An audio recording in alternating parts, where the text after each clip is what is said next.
Welcome again to the podcast and YouTube video that is going to be up, Crab Out the Bucket.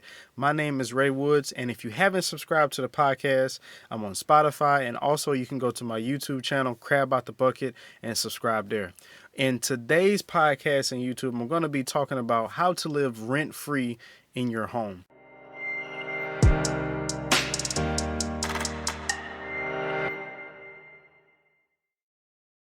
Now, I'm going to break this concept down to you very simple, and I do want to say one thing before I start this.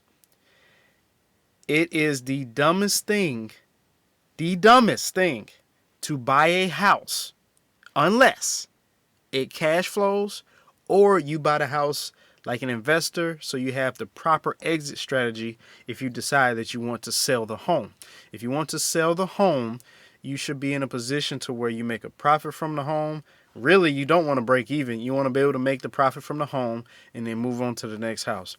Now, when we're talking about living rent-free, what we're doing here is when it comes to buying a house, you kind of want to look at a house as an investor. A lot of people tend to buy a house just as a consumer, as a home buyer. I like this house. And yeah, you want to kind of keep those principles there.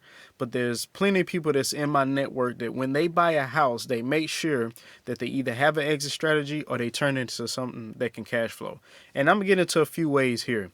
So one way that you can cash flow your house is if you buy a house and let's say you have a, 2,500, 3,000 square foot home, and you want to turn your basement into another house, say so, or another room.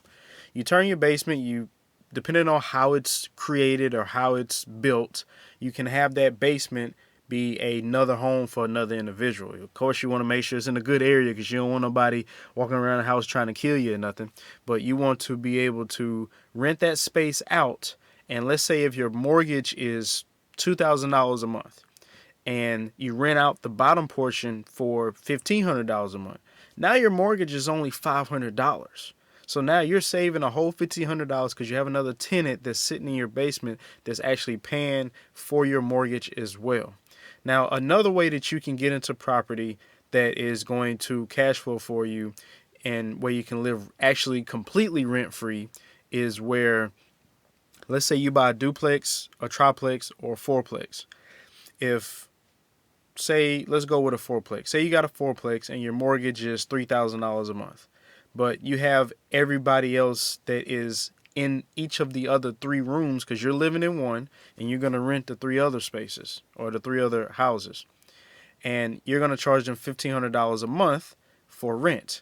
Now you have $4,500 of income that's coming into your pocket. You can use $3,000 of that to pay for your mortgage, and now you got $1,500 in your pocket. That's extra money in your pocket, and as well having your mortgage paid off. And then over time, you can pay that down quicker if you decide to do a 15-year mortgage. If you decide to do a 30-year mortgage, you want to stay in there longer. Of course, it'll take longer to pay that off. But more than likely, what I would say is if you're going to try to get the house in your name completely, pay it off, you want to not have that interest really hit you in the long run, then you want to try to pay it off as fast as possible. Not to mention, once you pay it off, you're going to be in a position where you're completely cash flowing $4,500 if you don't decide to sell the property. Now, I have a friend named Frank, and he invests out here in real estate market. And he owns a few single family homes, and he also owns a home that is 6 bedrooms, or apartment technically that is 6 bedrooms, and those rent out for about $800 to $900.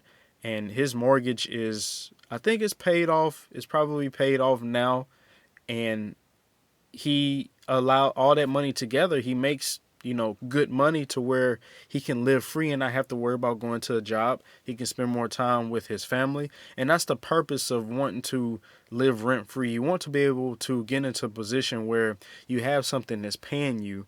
You want to be able to get into a position where you can live rent free or mortgage free, so you're not doing that. Now, if you're staying in an apartment, this is a different category. If you're staying in an apartment, if the apartment allows you to sublease, because you can sublease an apartment, if that allows you, if it's written in the contract in the apartment lease that you signed, then you can't do it. But if it's not written there, then Of course, you want to kind of verify that because you never know what they may put in small print. But usually if it doesn't say that, then you can sublease your apartment. So if you have a 2-bedroom apartment, you can maybe bring a friend in there. I wouldn't suggest bringing nobody else in there. You could bring a friend in there.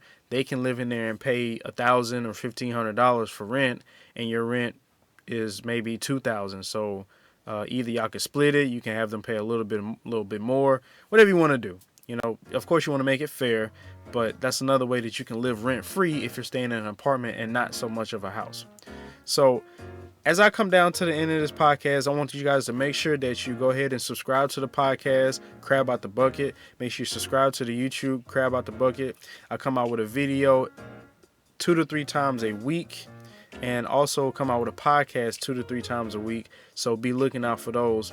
And again, until next time, on my next video, on my next podcast, this is Ray Woods. This is episode 5, Crab Out the Bucket, and I will see you and talk to you later.